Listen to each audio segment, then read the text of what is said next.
Ó, tudo bem? Bom, vamos lá.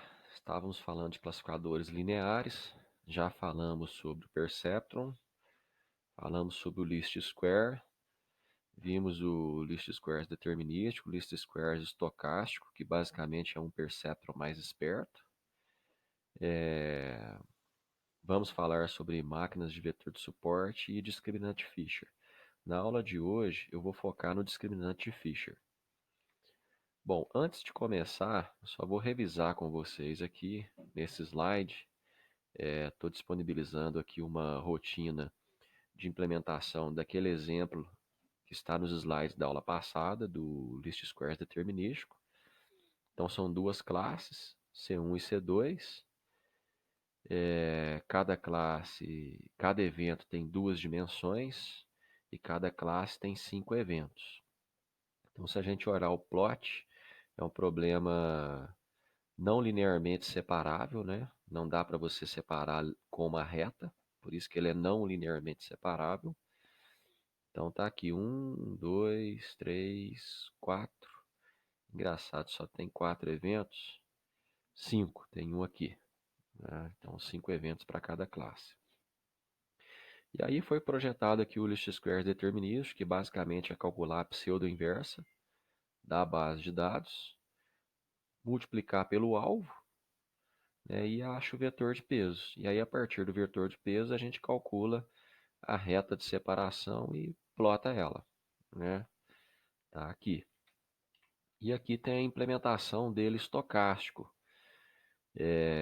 Tirei dúvida com vocês outro dia sobre a implementação estocástica. Aqui eu fiz uma implementação bem mais básica, porque eu acabei não fazendo o loop para a parada do treinamento. Então, na verdade, eu faço um for de 1 até o comprimento total da base de dados, que no caso vai ser 10.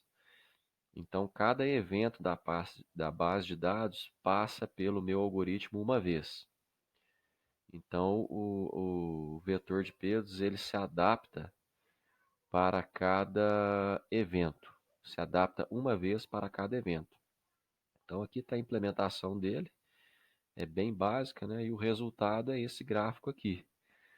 Então, se a gente comparar um com o outro, não é muito diferente. Observem que o least squares determinístico, ele acaba ponderando pelas distribuições médias das classes, é como se fosse um bayesiano, porque ele usa a informação estatística dos dados, que é a matriz de correlação e autocorrelação, autocovariância, né? Então a reta ela fica mais ou menos no meio das distribuições das duas classes. E já no estocástico isso não acontece, né? O estocástico ele pode convergir para uma solução local que não é a solução global, né? Então a reta nem sempre fica no meio. Mas francamente, nenhuma das duas retas de classificação, na minha opinião, é a melhor. Porque se eu quisesse realmente resolver o problema para esse banco de dados, eu passaria uma reta aqui, ó. Com essa reta, eu estaria errando apenas um evento, que é esse daqui. E eu não erraria dois, como é o caso dessa reta e da reta do slide anterior. Mas pode ser que para fins de generalização para novos eventos, essa reta aqui seja melhor do que essa. Não é? Não sei. Por isso que é importante ter uma base de dados para treino, teste, né? Onde você ajusta os parâmetros do seu classificador ou detetor e depois ter uma base de dados para uma validação final, para você ver se realmente o seu método está generalizando ou não. Bom, vamos começar a falar então sobre o discriminante de Fisher. Aqui eu vou fazer uma implementação considerando um problema de duas classes, então M é igual a 2, classe 1 e classe 2. E aí o que nós fazemos? Nós fazemos a média das classes, das amostras d-dimensionais da classe. Então, essa média, ela na verdade não é a média por evento, é a média por variável. Então vamos supor que eu tenha uma classe que tenha 100 eventos e cada evento seja representado por 10 variáveis. né? Então, tenho 10 características para representar cada evento. Então, quando eu faço a média, o resultado tem que ser 1 por 10. 1 por 10. Por quê? Porque aí eu vou fazer a média dos 100 eventos variável a variável. Então, eu vou ter 10 médias, uma média para cada variável. E aí eu obtenho um vetor de média. E eu faço isso para cada classe. Como eu tenho duas classes, eu vou ter M1 e M2. Tá? E aí, feito isso, eu calculo as matrizes scatters. Então, tem duas matrizes scatters. Uma é a intraclasses. O que que é isso? É uma matriz que leva em consideração uma medida interna da classe. Então, a gente calcula um S para cada classe. Então, se eu tenho duas classes, eu tenho S1 e S2. O que que é o S? É pegar cada evento, subtrair a média. Nós chegamos no vetor de 1 por 10, no exemplo que eu dei. Então, cada evento tem 10 amostras. Eu vou subtrair essa média, esse vetor de médias. Repare a notação em negrito. Então, é um vetor. E multiplico por esse resultado transposto. Tá certo? Então, eu crio essa matriz da classe 1, crio ela para a classe 2 e somo as duas. Então, eu tenho a matriz intraclasses. Tá? É uma medida intraclasse. Então, quer dizer, quanto mais homogênea for a classe, ou seja, quanto mais os dados estiverem próximos uns dos outros, mais perto eles vão estar da sua própria média.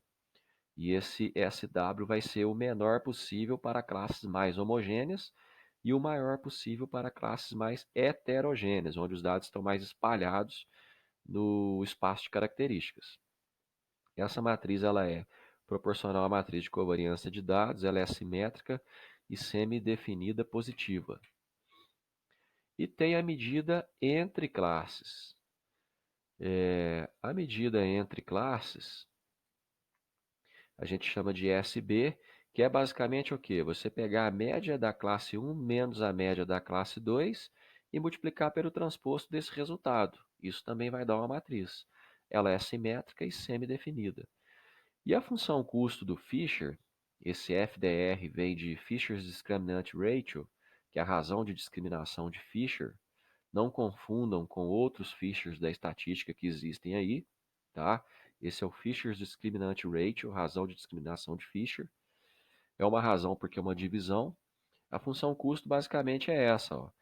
Eu preciso achar o W que maximize esse J aqui, ó, a partir dessa equação. Por que que ele vai maximizar? Porque, veja bem, aqui eu tenho a matriz intraclasse e a matriz entre classes. Então, o que que quer dizer? Quanto mais homogênea for a minha classe, menor é esse SW. Então, meu J cresce. E quanto mais distante forem os dados uns dos outros, mais distante vai ser a média entre eles. Então, maior é esse SW, maior é o J, tá certo? Então, o J, na verdade, ele vai me dizer o quão fácil é separar uma classe da outra. Quanto maior o J, mais fácil. Quanto menor o J, mais difícil. E eu consigo achar um vetor de pesos que maximize isso, independente da distribuição dos dados. Essa é a ideia da razão de discriminação de Fisher. E aí, maximizar esse J, você deriva igual a zero e etc., né? Faz as contas. O resultado, aqui eu estou simplificando, se vocês tiverem curiosidade, podem olhar lá o Theodorides, Pattern Recognition, o livro do Dudas, Pattern Classification, que vai ter toda essa demonstração matemática. Mas basicamente, quando você tenta maximizar o J, você acha esse W ótimo, que é quem? Média de uma classe menos a média da outra dividido por SW, ou multiplicado pela inversa de SW.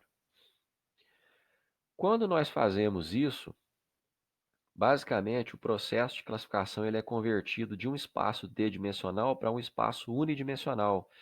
Então isso é uma vantagem. No exemplo que eu dei, nós tínhamos 10 dimensões, porque eram 10 variáveis. Então nós estamos saindo de 10 variáveis para uma única dimensão. Então, se você tem um problema de classificação com uma única dimensão, o problema de classificação basicamente é você definir um limiar. Se for duas classes, maior do que esse limiar é uma classe, menor é outra classe, tá certo? E o W, quem é o W? O W, esse W que a gente encontra usando Fisher, ele vai ser a direção na qual a projeção dos dados nele maximiza a separação entre as classes. Ponto final. É literalmente isso. É uma direção, um vetor, cuja projeção dos dados nele vai maximizar a separação entre as classes.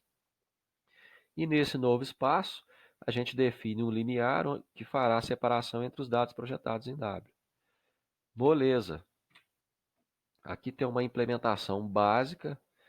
Vocês podem copiar aí no MATLAB, que vai funcionar muito bem, tá? Então eu estou gerando aqui duas dimensões, 10 eventos para cada dimensão, são dados com distribuição gaussiana, tem médias e desvio padrões iguais, médias diferentes para as dimensões. Então cada classe tem duas dimensões, é um problema em 2D. Gerei a classe 1, gerei a classe 2, tá? Estou plotando aqui a distribuição das duas classes, uma em vermelho, a outra em azul. E estou calculando o Fisher. Então eu faço média de uma classe, média de outra. Cuidado na hora de fazer a média no MATLAB. Depende de como você criou as suas classes. É aquele problema do transposto. Se você colocou variável na linha ou variável na coluna, evento na linha ou evento na coluna. Dependendo de como você colocou isso, a média vai fazer a média por evento. Não é legal, você tem que fazer a média por variável. Então, dependendo de como você inicializou os seus dados, você vai precisar fazer o transposto aqui ou não, tá? E aí aqui eu estou criando as matrizes scatter. Então, para a classe 1, para a classe 2, e aí finalmente eu calculo a matriz intraclasse. E tendo a matriz intraclasse, eu calculo o W ótimo, que é fazer a inversa dessa matriz vezes a média de uma classe menos a média de outra, transposto.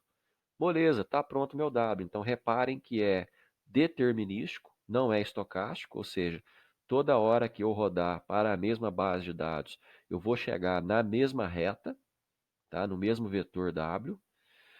E aí, tendo esse W, aqui eu estou calculando, é um esquema que eu calculo o vetor unitário na direção W, isso é álgebra pura, tá? Então, estou calculando um vetor unitário na direção W, e aqui eu estou fazendo um esquema de variar um valor para achar a reta que W definiu nesse vetor unitário, e estou plotando ela lá na minha rotina. Depois disso, eu estou calculando um índice de projeção, e a partir desse índice de projeção, eu acho os dados projetados. Então, reparem que eu faço índice de projeção vezes o vetor unitário, mais os meus dados projetados em W. Então, P são os meus dados da classe 1 projetados em W. E depois eu faço o mesmo para a classe 2.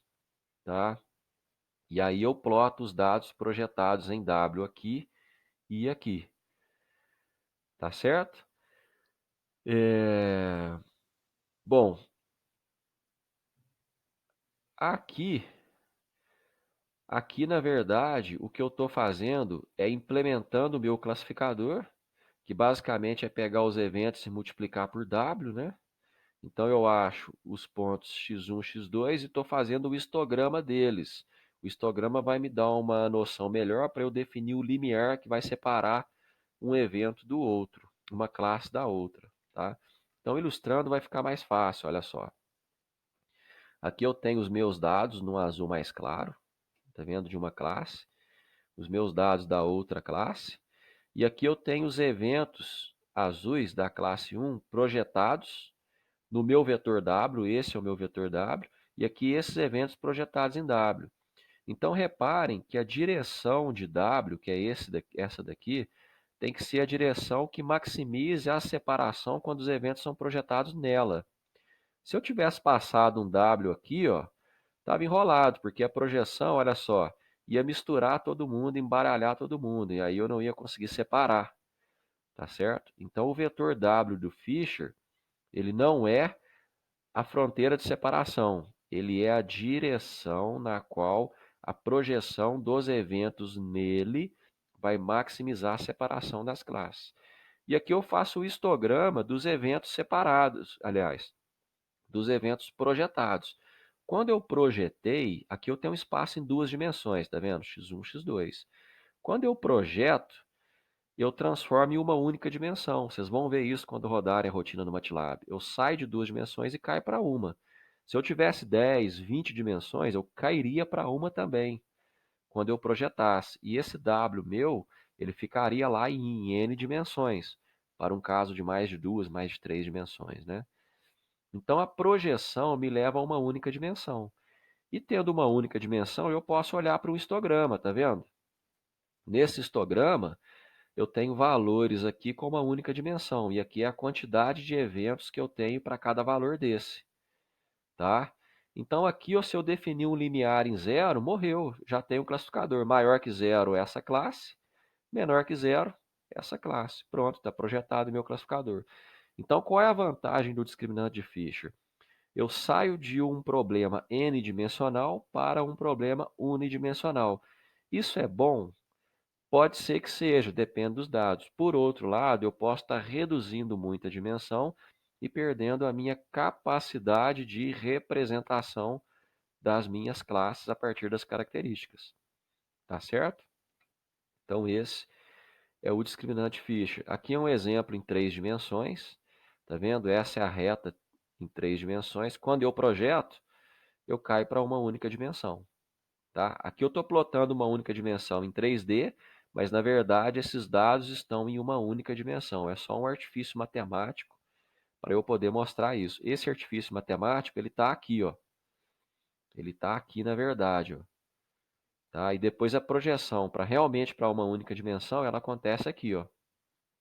Tá certo? Beleza. E o que é curioso desse discriminante Fisher? Aí eu pergunto para vocês, existe uma relação dele com o perceptron? Ora, bolas, vamos pensar um pouquinho. Como que é o nosso perceptron?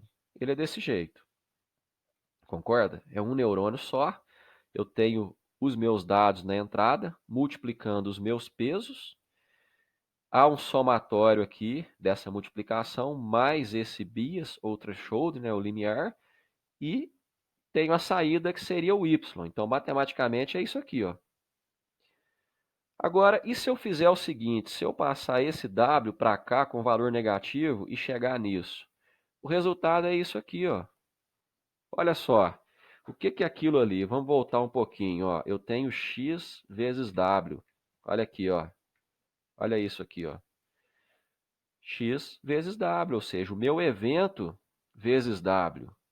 Não é isso? Então, basicamente, quando eu faço Fisher, na verdade, eu estou achando esse W aqui, ó, que é o vetor de pesos de um perceptron. Tá vendo? Só que o Fisher não me dá esse W0. E aí o meu classificador fica dessa maneira aqui, ó.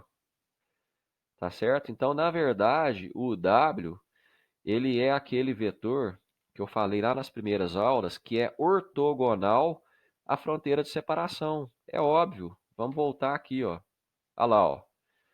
Ortogonal ao meu g de x, ó. Se eu passar um g de x formando 90 graus aqui, ó, ele é o classificador ideal. Quem define a posição desse g de x, se ele é mais aqui ou mais aqui, é o W0. Tá certo? Então o Fisher, ele acha o W sem te dar o W0. E aí o W0 quem define é você, escolhendo o limiar. Qual que vai ser o seu limiar aqui, ó, para saber se ele vai estar mais para cá ou centralizado. Então, há uma relação muito grande entre o discriminante de Fisher e o perceptron. Tá bom? Joia, então encerramos a aula por aqui. Reparem que o discriminante Fisher é muito simples. Francamente, eu nunca usei o discriminante de Fisher para classificação, mas eu usei muito para seleção de características. Mais para frente eu vou dar uma aula para vocês sobre seleção de características e vocês vão ver que o Fisher, usando essas equações de matrizes scatters, não as mesmas, mas similares, bem parecidas, nós vamos ver um artifício matemático simplérrimo que vai nos dizer quais são as variáveis mais relevantes para projetar o classificador. Então ele é usado como feature selection, tá? Mais para frente nós vamos falar sobre isso, tá bom? Tenham uma ótima semana e se cuidem. Um grande abraço.